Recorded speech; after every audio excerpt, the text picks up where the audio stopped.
रानी को बड़ा लगा। आज रानी मन में वियोग कर उसने सोच लिया इससे तो प्राण त्याग दूं तो अच्छा। रानी अपने बच्चे को लेकर जंगल में चली गई। वन में जैसी गई, वन में जाते से इसको वो सुंदर स्त्री जो गोदावरी के तट से वर लेकर गई थी, शंकर और भगवान विष्णु के संतान मेरा वध करेगी, उस रानी को वो स्त्री मिल गई। क्या नाम था उसका? महिषी। महिषी ने कहा तुम कौन हो? कहा मैं राजा चंद्रशेखर धर्म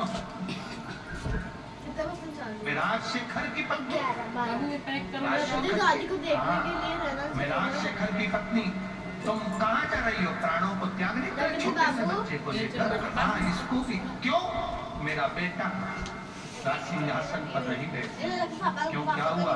मेरे पति को एक बालक मिला था, उस बालक को लिया या पाल पोस के बड़ा करा, और मेरा बेटा सिंहासन पर नहीं बैठ सकता क्योंकि मेरे पति का प्रेम उस बालक के प्रति है। महिषी ने कहा क्यों घबराती है? तू घर जा, घर जाकर बीमार होने का नाटक करना, अपने बेटे से कहना मुझे शेरनी का दूध ला कर दे। शेरनी के दूध में, बाघिन के दूध में दवाई डालकर लेना है तो मैं ठीक होंगी, नहीं तो मैं मर जाऊंगी। बाघिन के दूध में? हाँ, तेरा बेटा बाघिन का दूध लेने के लिए आएगा, शेर उसको खा जाएगा। अगर शेर नहीं खाएगा तो मैं उसको खा जाऊंगी और मार दूंगी। तो क्यों चिंता करती है? चादर। महिषी ने बुद्धि में रानी के भर दिया। रानी घर चली गई, बीमार होने का नाटक कर लिया। बीमार होने का नाटक करा। रानी जैसे बीमार होने का नाटक करी तो अपने बेटे को बुलाया। कौन से बेटे को?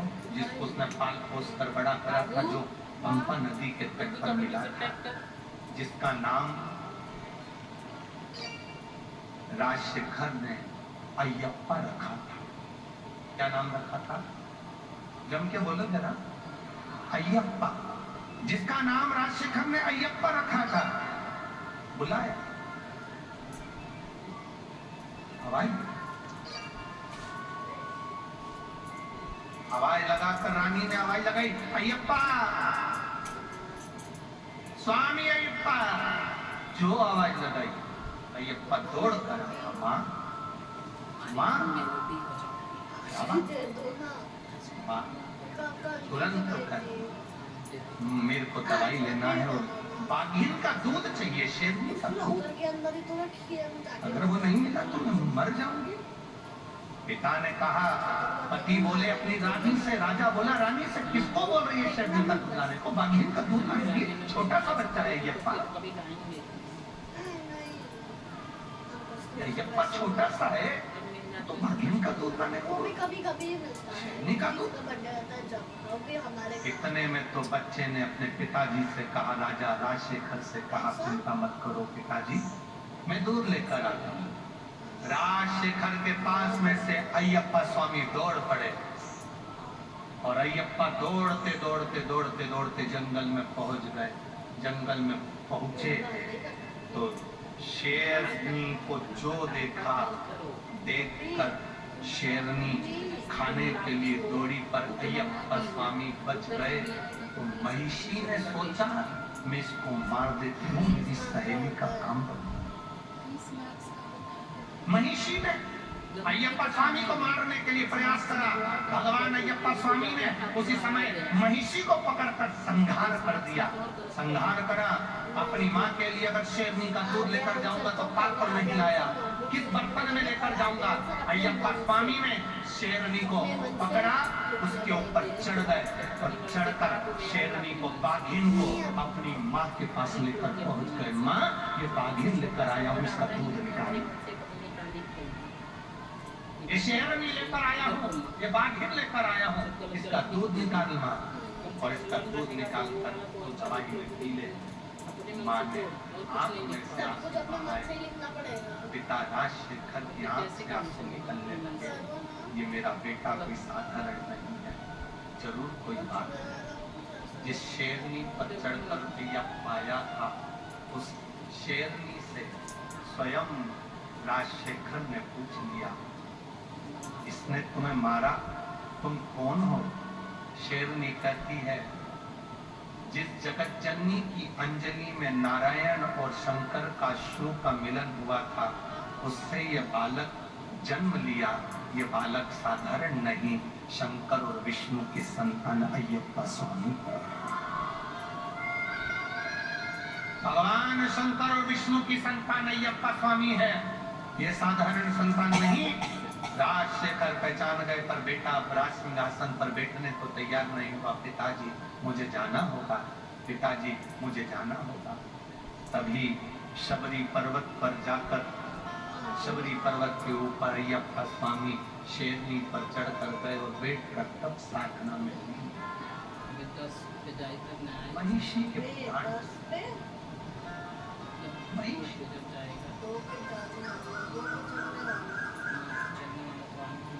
महिषी मरी, देवता आनंद। महिषी के मरते ही सुख का भान हो गया। जब जब असुरों का संहार हुआ है, जब जब राक्षस मरे हैं, जब जब असुर का संहार हुआ है, इस भारत की भूमि पर दीपावली का त्योहार मना है। जब असुर मरे,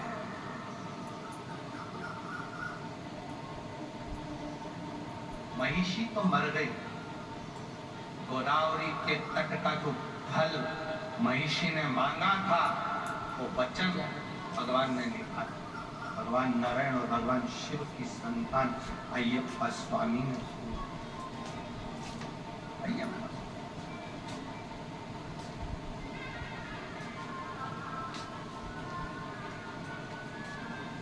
सहज एक बार काशी में माता पार्वती भगवान शंकर के साथ विचरण, तभी भगवान शंकर को माता पार्वती जी ने प्रश्न किया, स्वामी, संसार के लोग, मृत्यु लोक में जन्म लेने वाला मनुष्य जो दुख में ग्रसित होता है, दुख में भरा रहता है, दुख में ग्रसित, उस जीव का कल्याण कैसे, उसका उद्धार। खाली ना जाता कोई दर से तुम्हारे, खाली ना जाता कोई दर से तुम्हारे, मैं भी खड़ी हूँ नहीं पार पसारे, अपने गए लगा लो, लगा लो, किनारा रहा हूँ, उठा लो, उठा बोले आप डरे, अब तो ना ठारो, गिर जा रही,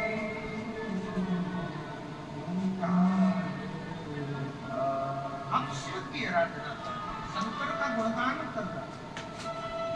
शिव क्या देगा ये हमको नहीं मालूम, पर ये मेरी नासिक की जीजियों और मेरे नासिक के जीजाओं, मेरी बेटियों, मेरे बेटे, अगर आप इस पंडाल में कहीं पर भी ग्राउंड में बैठकर कथा सुन रहे हो, तो चिंता मत करना, झोली भर कर लेकर जाओगे, खाली नहीं लेकर भरा हुआ लेकर। कार्तिक का महीना, दामोदर मास है, गोदावरी का तट है, त्र्यंबकेश्वर बाबा की साक्षी है, सप्तशृंगी माता, कपालेश्वर महादेव, भगवान राम की साक्षी में कथा सुन रहे, सहज नहीं हो सकता। उसका भरोसा, उसका विश्वास, और कथा जब आपके क्षेत्र में हो, आपके नजदीक में हो, जरूर सुन लेना। क्यों जाओ? क्योंकि बाबा के पास जाओगे तो बाबा भी तुम्हारी दुख की घड़ी में तुम्हारे दरवाजे के पास आकर खड़ा हो जाएगा। जब तुम्हारे नजदीक नजदीक में कथा हो सुनने जरूर जाओ, उसके भरोसे जाओ, उसके सहारे जाओ। मोबाइल की जाएगी ना, इधर रख लो अपनी आ रहे हैं। शिव कथा कर पार्वती जी ने शिव जी को गंगा नदी के तट पर देवताओं के प्रसन्नता का कारण पूछा, दीप पर्व मनाया। देव दीपावली का बाय दादी, बाय मम्मा, बाय पापा, 7 पुष्प, बाय दादी, बाय मम्मी, बाय कितने पापा। फूल, 7 पुष्प। देव दीपावली के दिन कोई भी 7 पुष्प, कोई जो तुमको मिल जाए, 7 पुष्प अपने घर के पास में, घर के अंदर जो मटका होता है, अंडा होता है, पानी का बर्तन होता है, रसोई घर में जहाँ तुम पानी भर कर रखते हो, 7 पुष्प को उस स्थान पर रखिए देव दीपावली के दिन। और देव दीपावली के दिन सुबह के समय पर अपने उस परिंदे की जगह पर, मटके वाली जगह पर, हंडे वाली जगह पर रखकर 7 घी के दीप रसोई घर के अंदर प्रज्वलित, 7 दीप की पूजन करिए। और पूजन कर कर वो 7 पुष्प जब दीप ठंडे हो जाए, पूर्ण तरह से आनंद के साथ सुबह के समय जब आप पूजन कर लें, उन 7 पुष्पों को दिन भर में से कभी भी देवाधिदेव महादेव के दरवाजे पर, शिव के दरवाजे से मतलब है शंकर के ऊपर, अगर शिव के मंदिर नहीं जा सकते तो बेलपत्री के नीचे, बेलपत्री के नीचे भी नहीं जा सकते तो पवित्र नदी के तट पर, या पीपल के वृक्ष के नीचे, या आंवले के वृक्ष के नीचे वो 7 पुष्प को अपनी कामना कर कर लक्ष्मी प्राप्ति के लिए कुछ देर रखने के बाद 1 पुष्प उसमें से वापिस बाबा से कुबेर भंडारी का भंडार भरने के लिए लेकर आए, उसको अपने पास में रख कर देखना। अगले साल जब देव दीपावली आएगी तब तुम्हें याद आएगी कि बाबा ने भंडार भरा, खाली नहीं रखा। तो 7 पुष्प 7 दीप सुख देने वाली देव दीपावली का वर्णन कल की कथा में हम स्मरण करेंगे, उसको सुनेंगे हम। सहज नहीं है शिव, माता सती का प्रागट्य होता है, सती मैया का शिव जी से विवाह होता है, बाद में दक्ष प्रजापति की सभा में ही मां अपने उस यज्ञ मंडप में प्राणों को त्याग देती है। हिमालय राज किया उनका जन्म पार्वती के रूप में प्रकट हुई। जब अपने नजदीक में कहीं शिव कथा हो, सुनो, जाओ, 2 क्षण पहुंचो। दिन में कथा में नहीं जा सकते तो रात्रि में एक बार कथा के पंडाल में जाकर प्रणाम कर आओ। दिन में समय नहीं मिले, पति को नौकरी से दुकान से फुर्सत नहीं मिले तो उसको कहो अपने नासिक में कथा हो रही है, 4 बिस्कुट के पैकेट रख लेते हैं, पानी की बोतल रख लेते हैं, भक्तों को पिलाकर आएंगे। बाबा क्या देगा ये उसके ऊपर निर्भर करता है।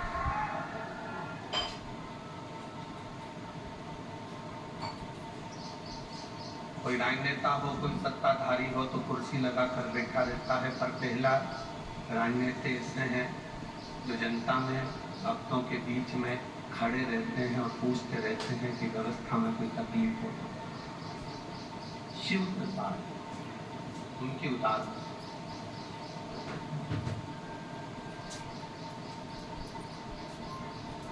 यदि बाबा ने आपका हाथ पकड़कर यहाँ बुलाया है और सेवा करवा रहे हैं, आप एक अन्न का दाना भी शिव के इन भक्तों को अगर खिला रहे हैं, एक पानी का पाउच भी अगर इनको दे रहे हैं, तो उसका फल मेरा देव अधिदेव महादेव 3 महीने क्या 1.5 महीने में आपको प्रदान कर दे।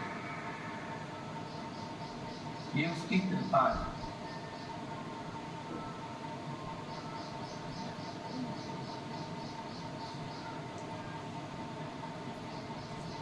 उसकी कृपा बिना नहीं होता। अन्नदान से बड़ा कोई दुनिया में दान नहीं, विद्यादान से बड़ा दुनिया में कोई दान नहीं, भगवत नाम के दान के बराबर दुनिया में कोई दान नहीं।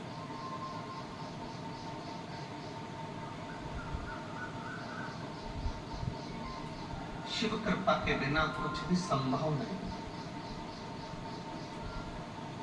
महाराज,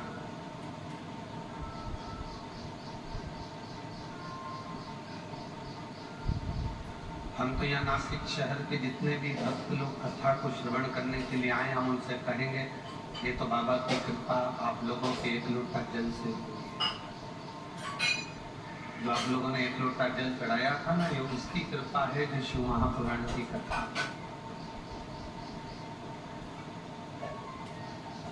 बोल बम का नारा है, बाबा है। और जब तक उसका सहारा आपके साथ है, आपको घबराने की कभी जरूरत नहीं। बिल्कुल मत घबराओ। बस निवेदन है कि ऐसा न करिएगा कि 2-3 महीने मंदिर गए और 3 महीने के बाद फिर 15-20 दिन छुट्टी कर ली, फिर मंदिर चले गए, फिर 15-20 दिन छुट्टी कर ली, फिर मंदिर चले गए। नहीं, अपने घर का एक नियम बना लो। आप मंदिर नहीं जा पा रहे हो तो आपके बच्चे को मंदिर भेजिए। वो नहीं जा पा रहा तो अपने पति मंदिर जाएं, एक लोटा जल चढ़ाकर।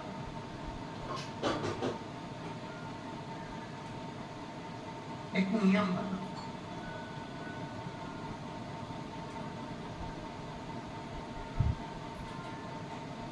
जैसे घर के दरवाजे में थोड़ी सी सरंग हो जाती है, घर का दरवाजा थोड़ा सा खुला रह जाता है, घर के दरवाजे में कोई जगह रह जाती है, घर के अंदर कोई खिड़की में कोई सरंग रह गई, कोई जगह रह गई, तो उसमें से चूहा अंदर घुस जाता है। बोलो सही है कि गलत? बोलो बोलो, जम के बोलो। छिपकली अंदर घुस जाती है, छछूंदर अंदर घुस जाती है, दरवाजे में कोई सरंग रह गई, खिड़की में कोई सरंग रह गई, दरवाजे में कोई गेप रह गया, खिड़की में कोई गेप रह गया, तो उसमें चूहा, छिपकली, छछूंदर, काकरोच, ये सब अंदर घुस जाते।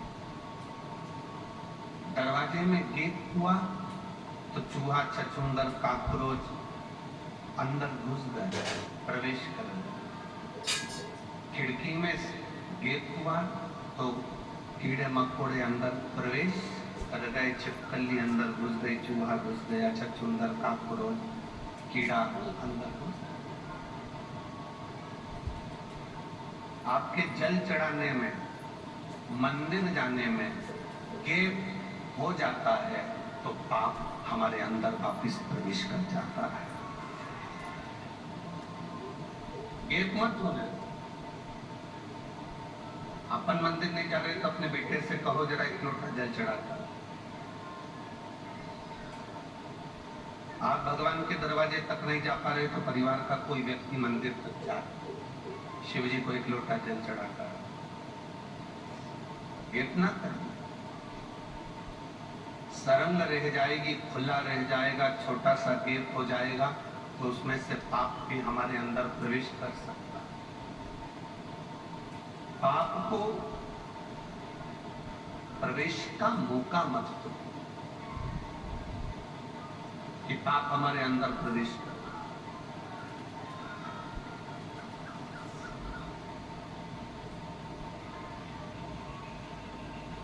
अपने पुण्य का हिस्सेदार कोई नहीं होता, अपने पाप का हिस्सेदार कोई नहीं होता, सब हमारा ही है। 2 चीजें ऐसी हैं जिसका हिस्सा कभी नहीं हुआ। एक माँ का दूध और दूसरा आपने जो माला जपी, भगवान का भजन किया उसका।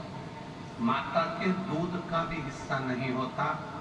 जब माँ अपने बच्चे को दूध पिलाती है तो आंचल को ढाक कर, पल्लू से ढाक कर दूध पिलाती है, और जब कोई भजन करता है तो हाथ को ढाक कर भगवान का भजन करता है। क्योंकि माँ जब बच्चे को दूध पिलाए तो वो भी नहीं दिखना चाहिए, और जब आप भगवान का भजन करें तो वो भी नहीं दिखना चाहिए। ये दोनों छुपे रहना चाहिए।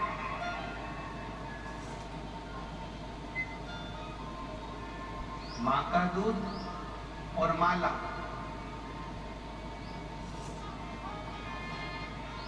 ये दोनों का कोई हिस्सा नहीं।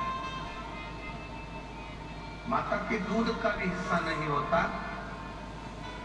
छोटा सा बच्चा दूध पी रहा है और उसका बड़ा बहन अगर खड़ी हुई है 8 साल की, 9 साल की, 7 साल की, तो वो कभी नहीं कहेगी कि माँ तू इसको दूध पिला रही है तो मुझको भी दूध का पान करा, मैं भी तो तेरी बेटी हूँ।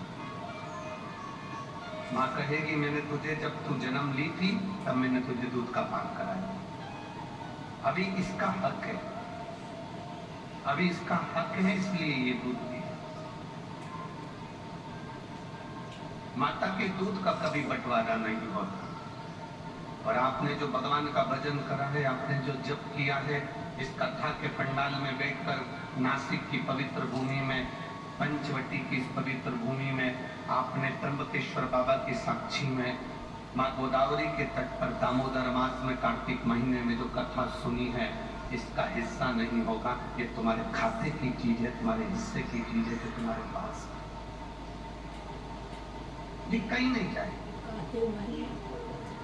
ये कहीं समा बस दरवाजे में गेप मत होने देना, खिड़की में गेप मत होने देना। दरवाजे खिड़की में गेप होता है तो काकरोच चूहा अंदर आ जाता है, और हमारे भजन में भी गेप नहीं होना चाहिए। मौका मिले, कथा के पंडाल में कथा नहीं सुन सकते, टीवी पर आ रही है उस पर श्रवण करो। दिन में नहीं सुन सकते, रात्रि को सोने से पहले 5 मिनट, हम ज्यादा नहीं कहेंगे कि तुम 1 घंटा कथा सुनो, सोने से पहले 5 मिनट शिव महापुराण की कथा जहां की भी आप निकालना चाहो अपने मोबाइल पर निकाल कर केवल 5 मिनट श्रवण करो। बाबा का श्री शिवाय नमस्तुभ्यम का जाप करो और आराम से बाबा का नाम लेकर बेफिक्र होकर बाबा के भरोसे सब छोड़कर विश्राम करो कि मेरा बाबा मुझे संभालेगा, मेरे परिवार को संभालेगा। रात को जब सोते हो तो घर की सास चिल्ला कर कहती है बेटा ताला लगा दिया, बोलती कि नहीं बोलती? तुम अपने बच्चों से कहते हो दरवाजा बंद कर आया कि नहीं आया, रसोई घर का दरवाजा बंद करा कि नहीं करा, बिल्ली घुस जाएगी, चूहा घुस जाएगा, ये काम करा कि नहीं करा। रात को आप बोलते हो लाइट बंद कर सोना, सारे हॉल की लाइट बंद करना, बाहर की लाइट बंद करना, पानी की मोटर बंद करी कि नहीं करी, ये काम करा कि नहीं करा, वो काम करा कि नहीं करा। आपकी सास भी आपसे कहती है, आप अपने बच्चों से कहते हो, कोई पति पत्नी से कहता है, पत्नी कभी पति से कहती है। रात को सोने से पहले आपको पूरी चिंता रहती है और आप सब कुछ देख कर सोते हो, इसलिए रात्रि को सोने से पहले आप 5 मिनट का नियम बनाओ कि मुझे शिव महापुराण की कथा श्रवण करना है। आप अगर जैसे घर देखकर सोते हो उसी तरह परमात्मा का भक्ति का भजन देखकर सोओगे तो परमात्मा भी पूरी रात तुम्हारे घर को देख, आप उसके भरोसे।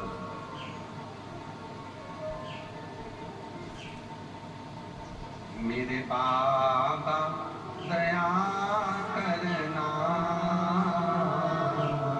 मैं तेरे भरोसे हूँ।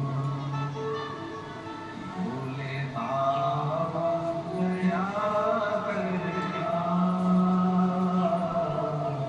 मैं तेरे भरोसे हूँ।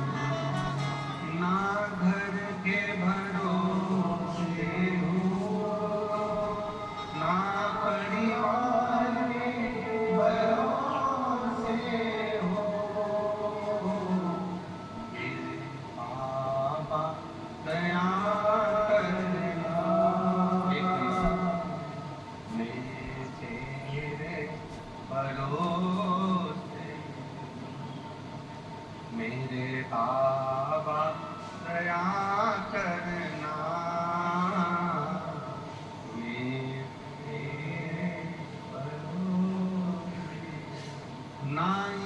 के भरोसे